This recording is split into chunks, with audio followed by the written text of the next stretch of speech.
สบายดีทุกท่านพอดีมีท่าหนึ่งเนาะแกได้ติดได้ยึดได้ดีเนาะเห็นไหมนะเอามือประสานกันเลยทำเป็นออกนี้เนาะให้ไล่เฮานี่ตึงๆเห็นบ่นี่เฮาแกล้งเลยพร้อมกับหันคอปิดเบื้อง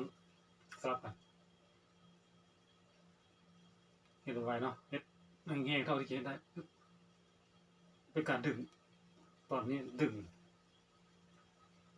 ไล่เฮาไป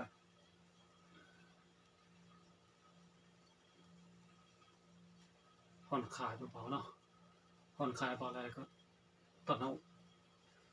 แกล้งแขนไปพยายามดึงกกแขนไปให้ได้หลายๆ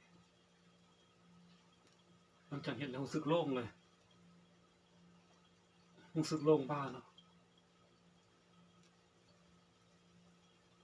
นี่รู้สึกโล่งติดอยู่เนี่ยเริ่มโล่งแล้วนี่เราจำได้ว่าอะไรติดอยู่เบื้องขวามือซ้ายบ่ติดปานใด